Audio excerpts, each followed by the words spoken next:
very end of my 5th grade year. It was late May, and I was hanging out at my buddy Scott's house. Scott and I grew up on the same dirt road way out in the middle of nowhere, Oklahoma. He lived about an 1/8 of a mile away, so we're chilling at his house, and we decide we're going to go visit our other buddy named Dusty, who lived up across the highway. Now, this is all important, okay? And so we go to Dusty's house. We were hitting golf balls into the hay pasture. We were riding Dusty's four-wheeler to go find the golf balls, living the country boy dream, right? And about an hour before dark, Scott and I decided, hey, we got to get home. We're going to get in trouble. So we take off walking. Here's the problem. Dusty's driveway didn't really come out on the highway anywhere near the entrances to our dirt road that looped off of it. And so we'd always have to walk along the highway a little bit. So Scott and I leave Dusty's. We're walking along the highway, and we come up on this Oklahoma bullfrog, like as big as my fist when it was alive. Problem was it had been run over by like 1,097 semi-trucks, and it had been flat, like guts spilled out, brain spilled, legs smushed, and it had been turned into like this 6-7 inch frog frisbee, you feel me? And we see this thing dried and crusted on the pavement, and Scott and I are like, ew, gross. Just kidding. We were like, and so we pick it up, and I'm looking at it, and he's looking at it, and he goes, what are you going to do with it? And I had this wave of junior high boy brilliance, also known as moronic stupidity. And none of you men in here can judge me, because most of you guys still living in that zone, and that includes us youth ministers. And so I said to Scott, I'm going to throw it at the next car that drives by. I did not know the Lord at this moment in my life. And so we take off walking. I got the frog frisbee in my left hand, highway's over here, Scott's right here. And a little while later, we hear a car come. And I look back one time just to make sure, not a cop. Yeet. Okay, and yeet was not a word, but that was very much my attitude in that moment.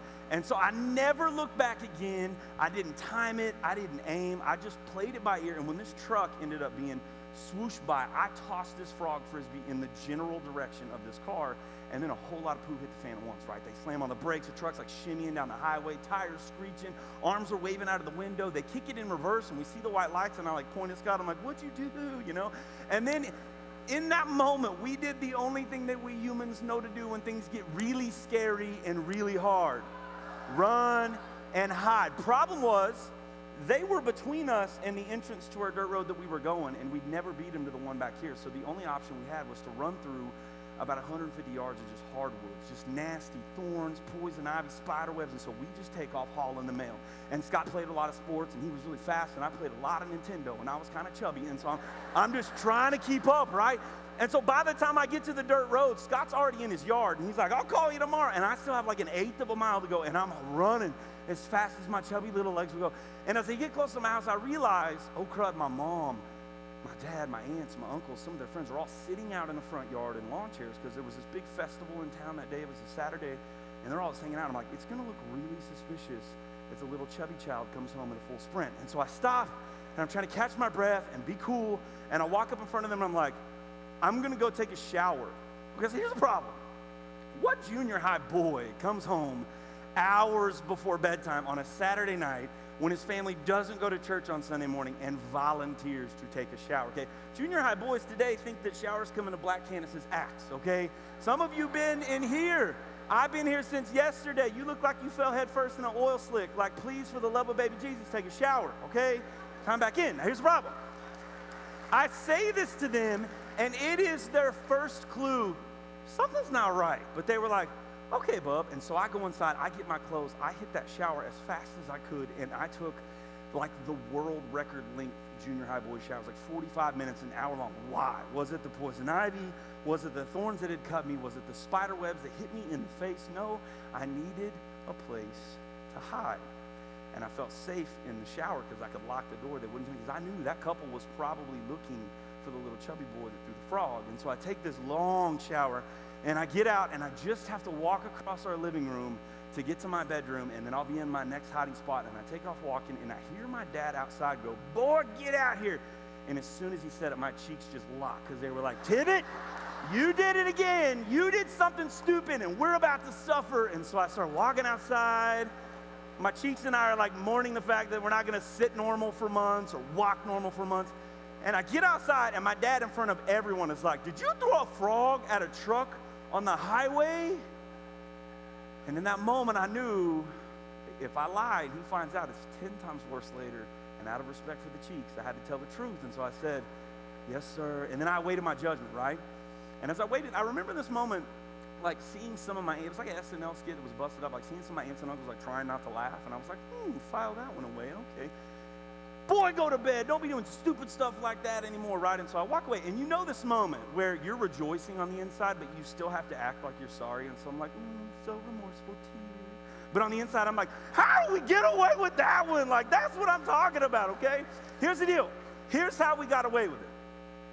First of all, years later, I find out, this is one of my aunt and uncle's favorite stories to tell about stupid little me, right?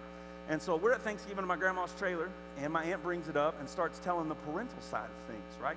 Turns out, while I was in my world record-setting shower, the couple in that truck, husband and wife, went house to house looking for the little blonde boys, particularly the little chubby one that threw the frog at their truck. The neighbors directed them to our driveway, and they roll up and they get out, and this lady is hot, and she comes up and is like, you got a little junior high boy lives here? Yeah. Where is he? Well, he's in the shower. And then she just starts raining. You're going to drag him out here right now, and I ain't leaving until and there's a lot of ain'ts and y'alls as Oklahoma is the 90s. And I ain't leaving until I watch you whoop his ear right here. And she whips out the frog.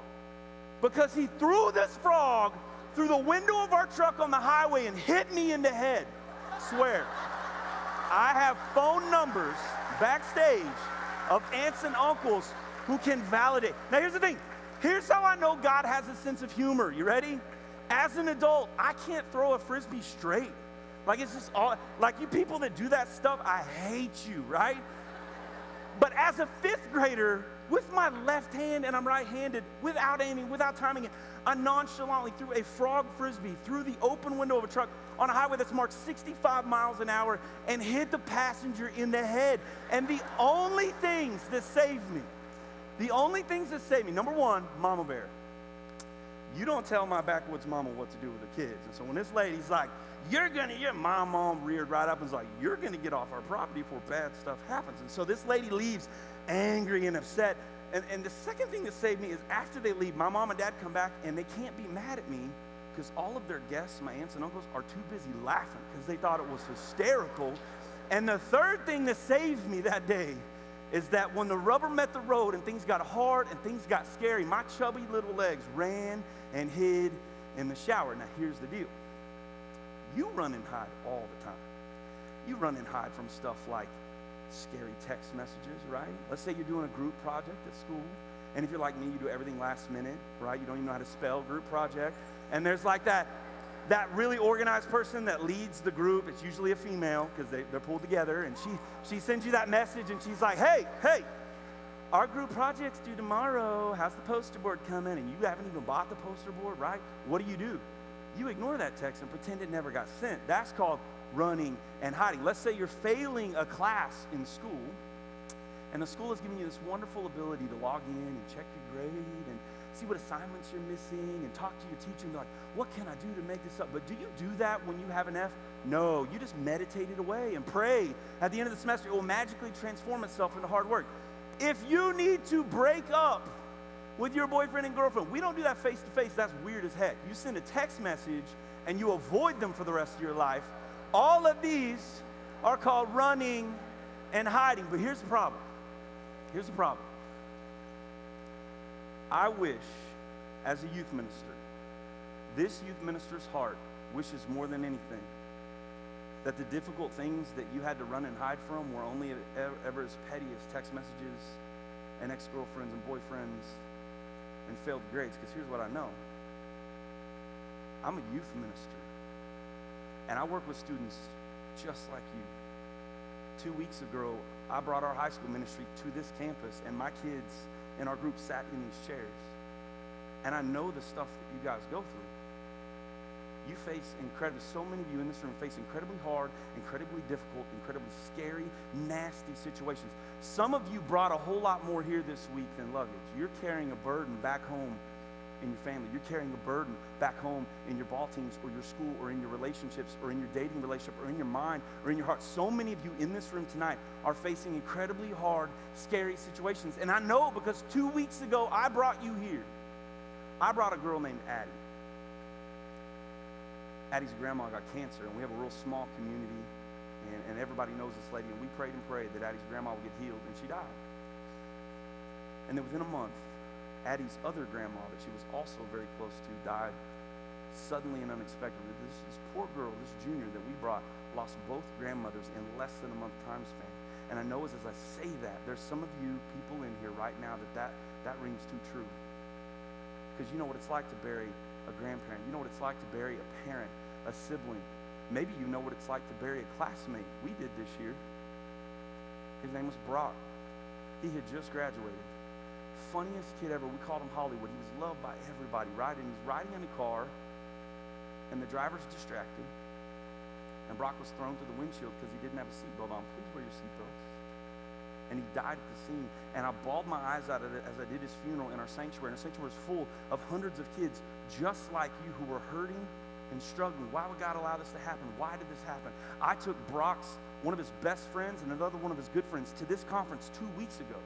And I know as I talk about losing a classmate, there's probably a group or two regretfully in here that sounds real familiar to you. And you have to deal with stuff like that. You have to deal with stuff like Michaela. She had a family member abandon her, one that she looked up to tremendously, an older sibling. And it just put such a hole in her heart that she could never recover. She felt like her friends were abandoning her, and her boyfriend was abandoning her, and everyone. And she felt so alone that in 8th grade, we found her crying in the bathroom floor of our girls' restroom, not me, one of our female adults, on a Wednesday night at youth group. And as we began talking to her, she's telling us, I've been cutting, I've been burning, I have a journal in my phone, and we pulled up this note in her notes app. It was 36 screenshots long of her journaling her plan for suicide. And why?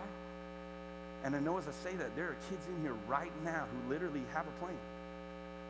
There are kids in here right now who've thought about suicide. There's probably kids in here who've attempted it. You deal with difficulty like that. There's some of you in here who deal with stuff like Grace. Grace came with us 2 weeks ago, along with Michaela. Grace is a foster kid in our church. And you know why she's a foster kid in our church? Because for the first 12 years of her life, this man that's supposed to protect her and look out for her and care for her sexually abused her so repeatedly that she got taken out of that home and placed with a family in our church. And I could go on and on and on and on with story after story after story of my students your age who sat in this room 2 weeks ago who are dealing with incredibly hard situations. You deal with stuff. And here's the problem. Is when life throws you a hard, difficult situation, your natural inclination is to do what I did with the frog story, is to run and hide. And here's the problem. You run and hide the wrong direction. You don't run and hide this direction down the tracks. You run and hide this direction down the tracks to unhealthy emotions and unhealthy feelings of loneliness, feelings of hopelessness, feelings of fear, of anger, of apathy, right? Shame. You run to these feelings, and the longer that you dwell in these feelings, the longer that you abide in these feelings, it begins to breed in you unhealthy actions.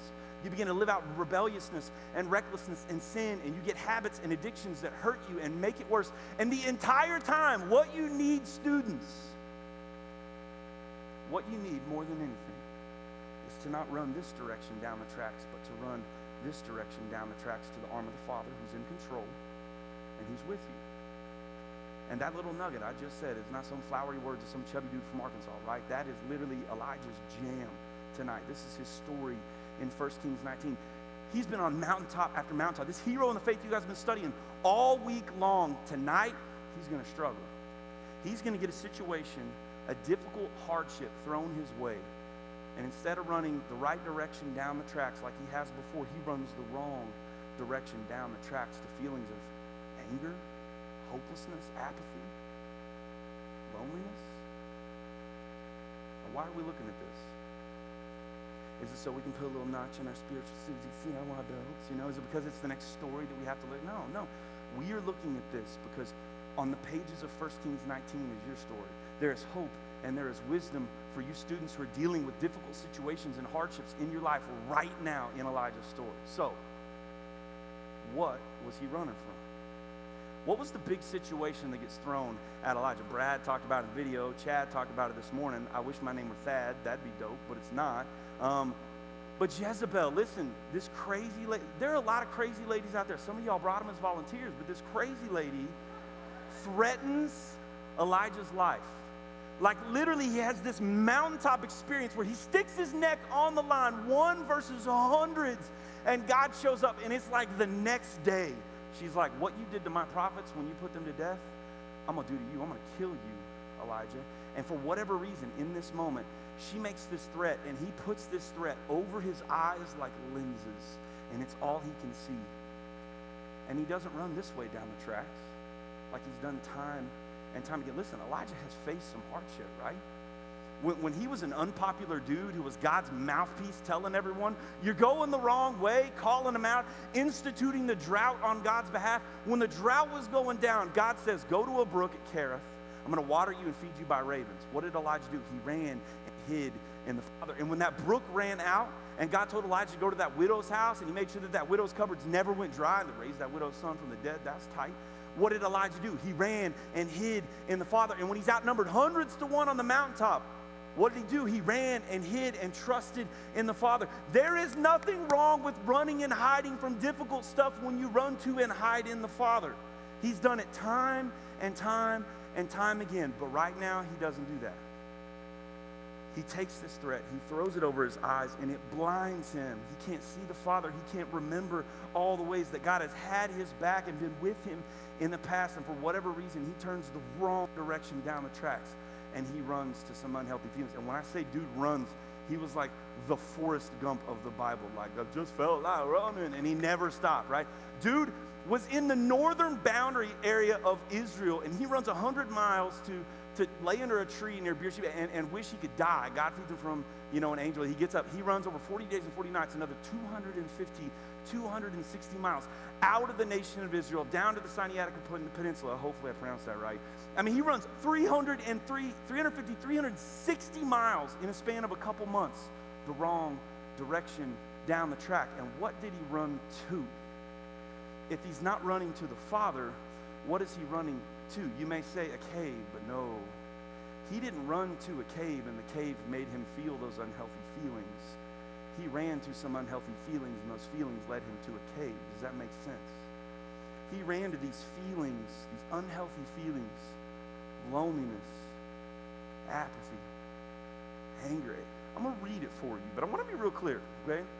As we read these, it'd be real easy for you guys to sit down and be like, hey, we're young, we don't get it, we don't know this Elijah guy, it's 2019, this was thousands of years ago. But I'm going to tell you, you youngins out here right now, as we read his feelings, if you really dig into him, you're going to get it. You're going to get what he's feeling. So listen up. 1 Kings 19, we're going to start in verse 9. Here's what he says. Whoa, I'm losing my business here, Dad. Okay, here we go. 1 Kings 19, verse 9. It says, there Elijah, he went into a cave and he spent the night. And the word of the Lord came to him. What are you doing here, Elijah? And he replied, I have been very zealous for the Lord God Almighty. That's 1. 2, the Israelites have rejected your covenant, torn down your altars, and put your prophets to death with a sword. 3, I am the only one left, and now they're trying to kill me too. What is he saying? What feelings is he running to, right? And dwelling in. Number 1, fear. He's afraid. This crazy lady's threatening his life. That's the obvious one. But what is he expressing here? What feelings is he expressing that he is hiding in and dwelling in? First of all, I think he's angry, like bitter angry. He says, God, I was zealous for you. God, I was passionate for you. You needed a mouthpiece. You needed a prophet. I was your boy.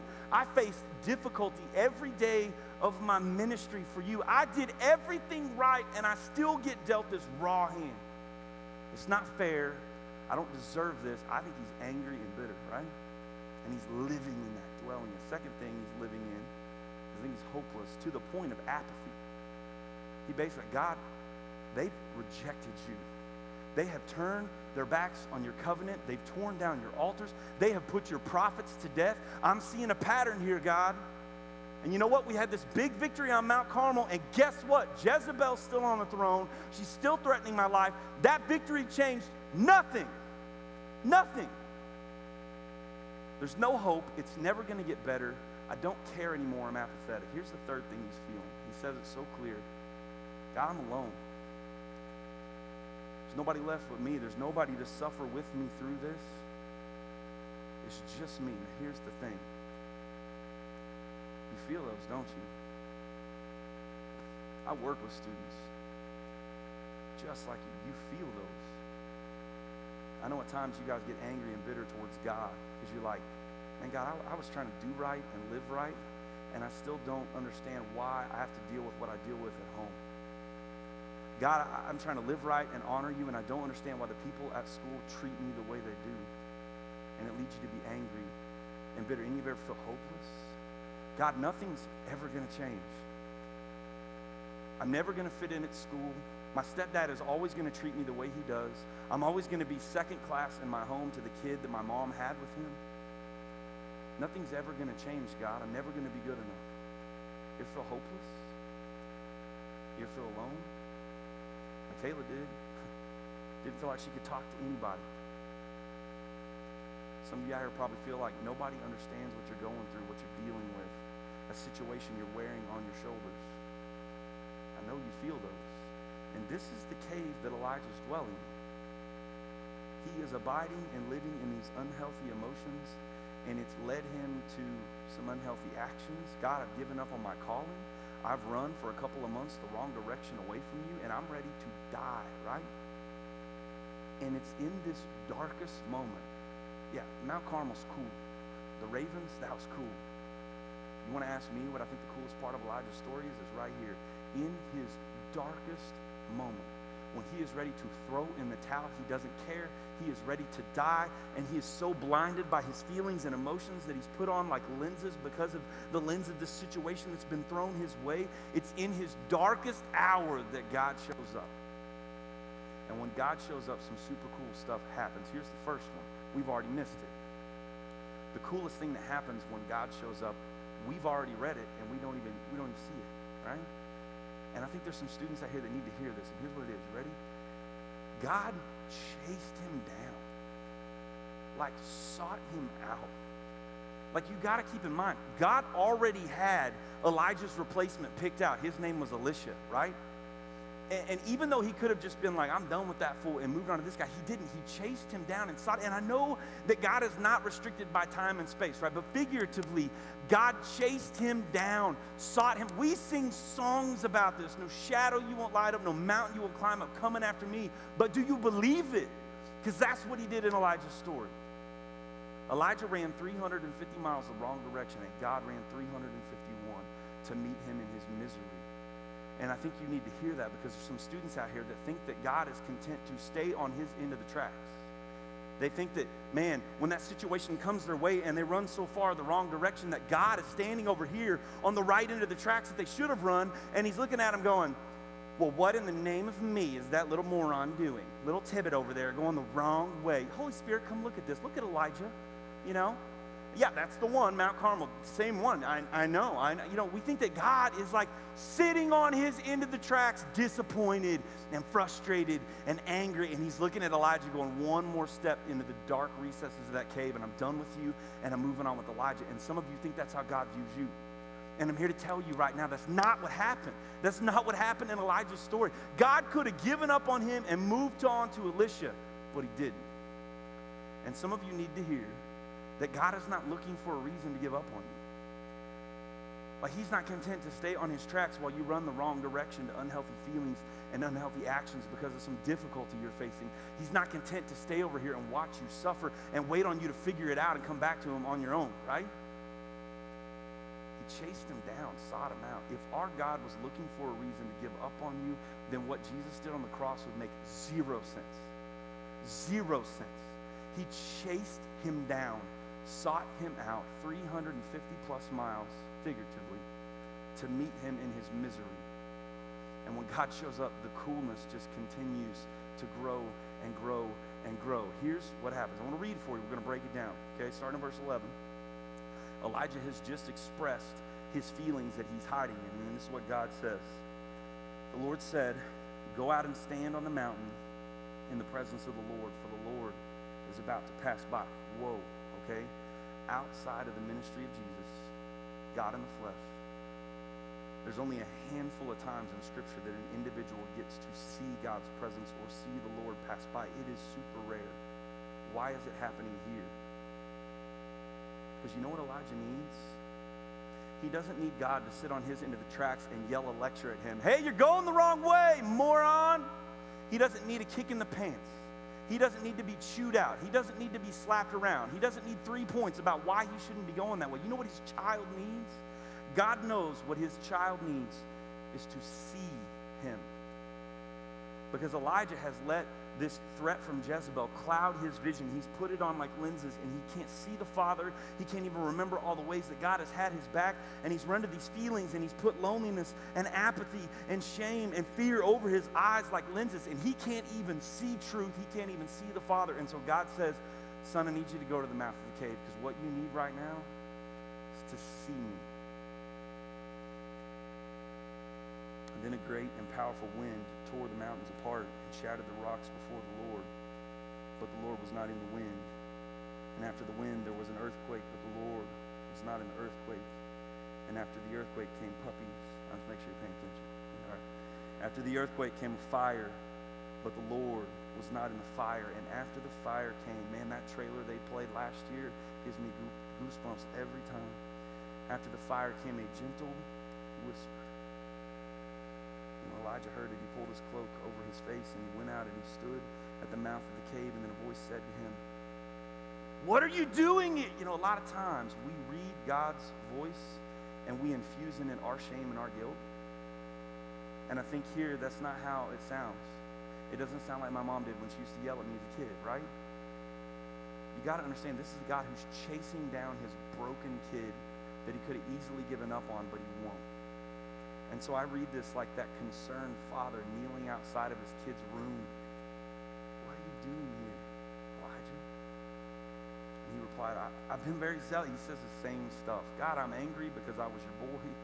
I'm hopeless to the point of apathy. I don't care anymore. Things are never going to change. And I'm alone. And then the Lord starts dismantling his lenses and his arguments so that he can see him. The Lord said to him, go back the way you came and go to the desert of Damascus. And when you get there, okay, I'm going to butcher these names. I'm a youth minister, not a Bible scholar, okay, so bear with me. Go to the desert of Damascus, and when you get there, anoint Hazael, king over Aram. Also anoint Jehu, son of Nimshi, king over Israel, and anoint Elisha, son of that guy from Abel there to succeed you as a prophet. Verse 18, yet I reserve 7,000 in Israel, all whose knees have not bowed down to Baal and whose mouths have not kissed him. What in the poo is up with the lightning and the wind? And that's like weird flex. Okay, Lord, whatever, you know. But here's the thing. It's a flex. That's what it is. It's a flex. You've got to put yourself in the mindset of Elijah and the people in his day and age, right? Whether they believed in the one true God, Yahweh, or whether they believed in a false God or many false gods, these people in this day and age, Elijah included, believed that whatever God they believed in controlled the natural elements like rain and fire and wind and thunder and lightning. But on a deeper level, they believed that the higher gods that they believed in, or God they believed in, tried to steer and dictate and influence kings and kingdoms and battles and wars and thrones through the natural elements. Remember, in Elijah's own narrative early this week, you learned God tried to call his people back to him who were wandering by denying them the natural element of rain, water. How many times in Scripture do you see God influencing and moving with the natural element, like water being parted to protect his children and eliminate the pursuing army, like those children being led by a pillar of cloud or a pillar of fire, or their leader Moses being called by fire in a bush? Time and time again, the real one true God is using natural elements to protect and lead. And so he shows up at Elijah's cave, and he is outside his cave, pelting it with wind and fire and an earthquake, and he is flexing and he is saying, I am still the Almighty God who is in control here. You may think I'm not in control. You may think I can't fix this. You may think there's no hope, but you know what? I got this. And so it is a flex. And then God speaks. Now here's the thing. Another one of those super cool elements. God doesn't speak in the fire or the wind or the earthquake. Because I think if God would have spoken in those powerful elements as they pelted the mountains, it would have been viewed by us and by Elijah as that angry God who's sitting over here like, what are you doing? You know, like my mom, yet again, yelling. Like we would interpret it that way, but that's not when he speaks. He flexes outside the cave to let him see, Elijah, that I am in control. See that I got this. And when he gets done flexing, he waits for a quiet moment. And he whispers his name, child, why are you here? And Elijah begins to express those feelings that he's run to. God, there's no hope. I'm a little bitter and angry at you. I'm completely alone. And what does God do? Kneeling outside that cave, he begins to wipe his kid off and take those lenses off his child's eye. Hey, there is hope here, Elijah. we're going to appoint some new kings that are going to change things and protect our people. You got a wingman coming that's going to encourage you, and it's going to help change things too, right? Elijah, there is hope. Take that lens of hopelessness off. And Elijah, you know what? On top of that, you're not alone. Let's take that lens of loneliness that Jezebel helped put there, right? Because you know what? There's 7,000 in Israel who not bow to knee to false gods. And on top of that, you've got the Tonto to your Lone Ranger coming. But even more than that, Elijah, I am here. It's in Elijah's darkest moment, when he has run the wrong direction for months, that the God of the universe was not content to stay on his end of the tracks. He chased him down. He sought him out. Elijah ran 350 miles. God ran 351 to kneel outside of his broken, scared, despairing kid's cave to let him see, I got this. I'm in control. More than anything, child, I am with you. Now here's the thing. There are a whole lot of Elijahs sitting out in these chairs who need to hear that here. They need to hear that here. You need to know that the difficult situation that you're thinking of in your mind and in your heart, that you know you're dealing with now, that's wrecking you, and that difficult situation you're going to have to deal with when you go back home, in your home or in your school or on your ball teams or in your relationships or in your dating, whatever that difficult situation may be that's popping into so many of your minds. There are a whole lot of Elijahs out here that need to hear, you know what? It doesn't matter how far you've run. It doesn't matter how deep your cave is, how dark your cave is, how deep your despair is, that you're ready to throw in the towel. God has chased you down, and he wants you to see him in control, and he wants you to see him. But before I can plead for you to come out of your caves, I want to speak to your heart from one youth minister who's really just a junior hire stuck in an old chubby guy's body. And I want to speak to your heart. I'm going to say two things. Number one, I'm going to step on some toes here. You deal with hard stuff. And I feel like an old person needs to validate that for you, because here's what I know is going on in our culture. Older people than you are hearing in the statistics about your increasing depression and your increasing anxiety, and hearing the statistics about suicide skyrocketing, and they're going, well, back in my day, I fought wars, and I had to check the mail with 12 siblings on my back with no shoe, and they say this stuff, and they look at you and they go, why are these kids struggling? They have it so good. Why are these kids depressed and having anxiety? That wasn't even a thing when I was a kid. Why are these kids committing suicide? And they look at you and say, you're weak, and you need to pull yourself up by your own bootstraps and buck up. And I'm not that guy. I'm not that guy. And I hope that none of the adults in this room are that individual who looks at you and thinks you're weak because you struggle when hard things come your way. Because you guys have to deal with hard stuff. Now here's where I step on toes. A lot of times the difficulties that you face as teenagers, what I see in my students, those difficult situations, those Jezebels have been passed on to you by the dysfunction of the old people who are saying you're weak. Your parents, your family, the sins of generations before you heap difficulty on you, and then can't understand why you can't deal with it. So the first thing I want to say to your heart as a youth minister is, man, you deal with hard stuff, and you need to hear that be validated from some old chubby guy, right? Here's the second thing.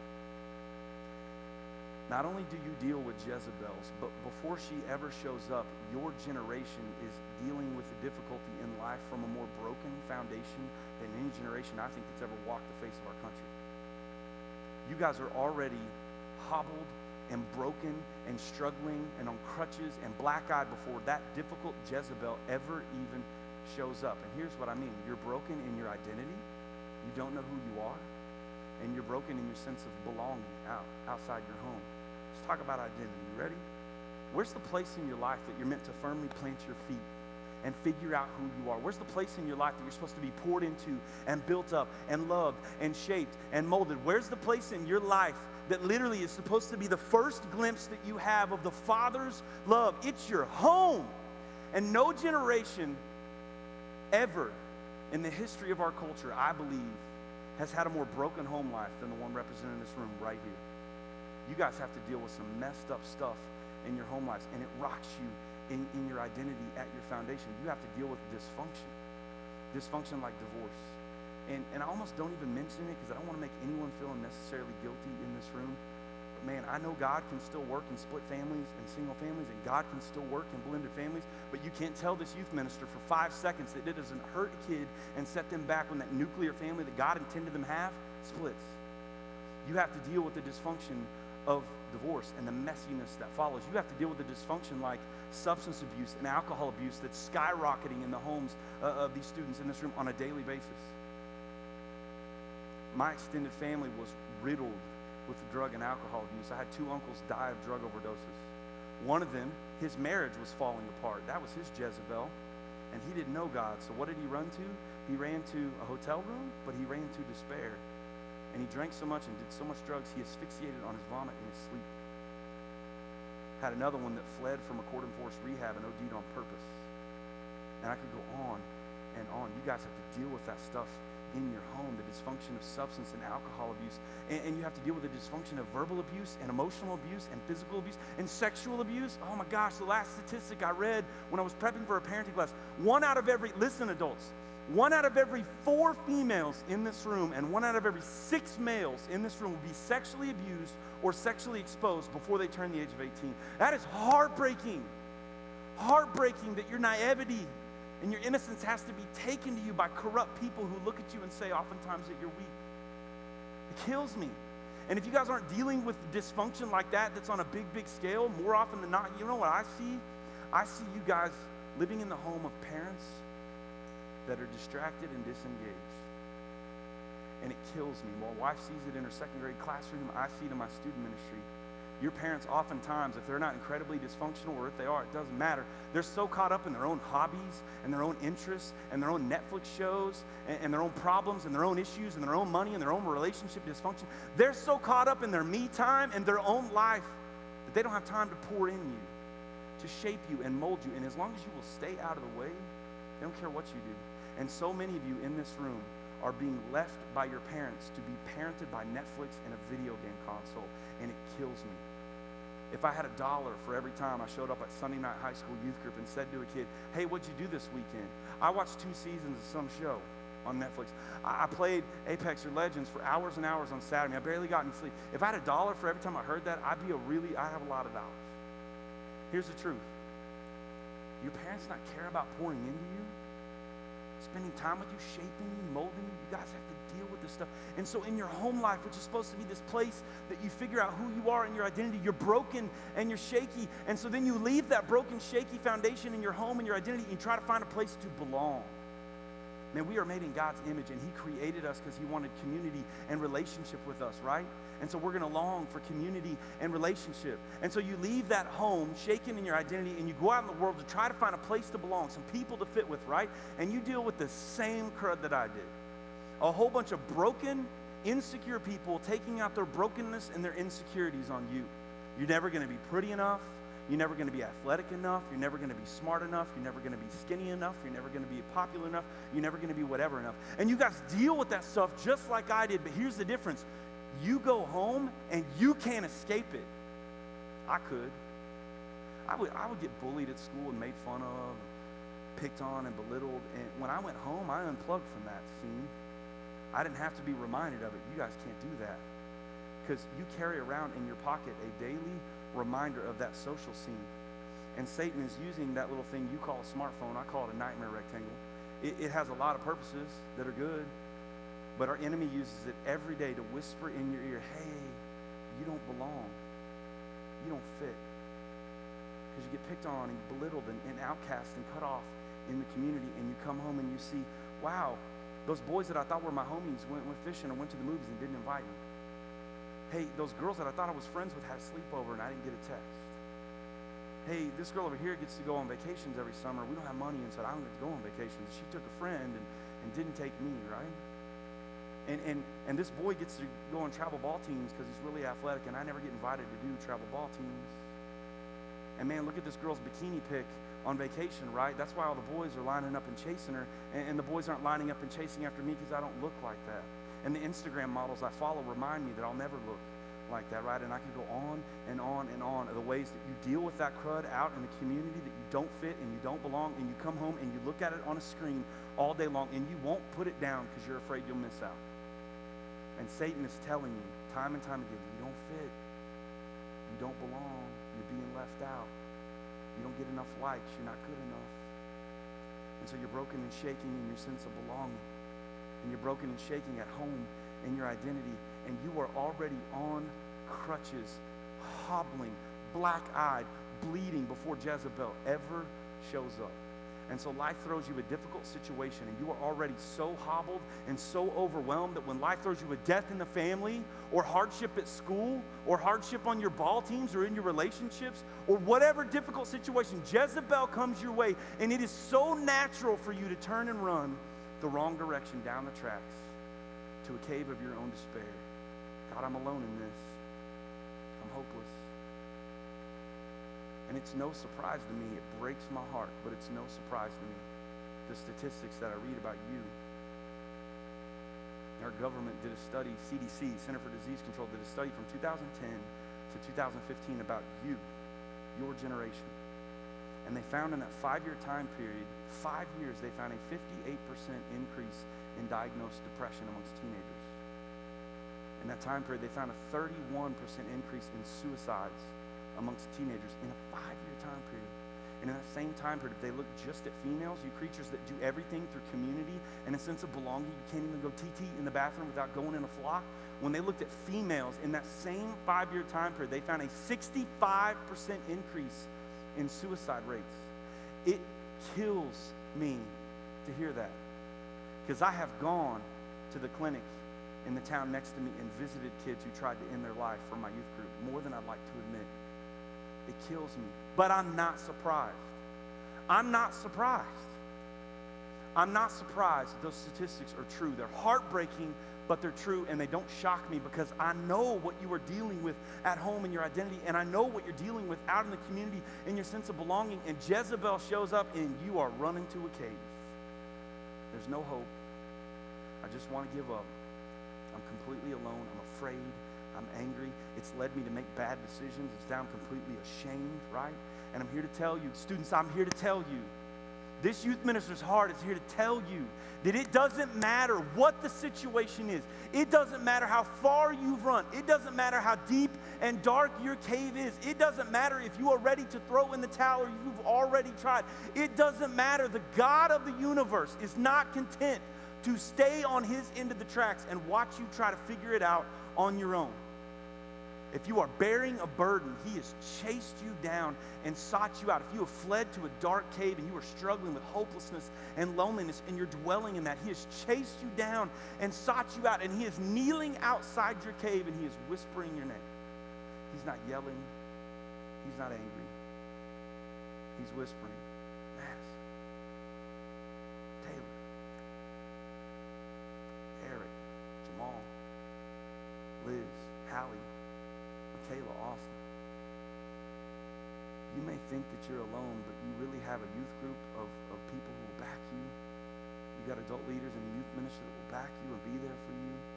You may think that I've given up on you and I've turned my back and that things can never get better and you're completely alone, but you are wrong, child. And he's kneeling outside your cave and he's flexing.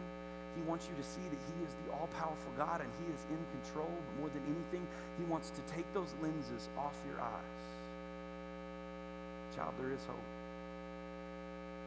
This situation with Jezebel, it's not everything. This situation at home, it's not the end. This situation in the community and your friendships, it's not the end. There is hope here. I can work, I can move. And child, you're not alone. And more than anything, he wants you to see that he is with you. Tonight, students, if you are struggling due to some difficult circumstance, that the world or the enemy has thrown your way, some Jezebel, and you have run the wrong direction away from the Father's arms, and you have run to a cave of your own anger or fear or apathy or shame or loneliness, I'm here to tell you the God of the universe is kneeling outside your cave, whispering to you, child, see me in control, see me here. Now here's the big question. Will you come out of your cave? And will you walk out and let him dismantle your lenses? And will you see him?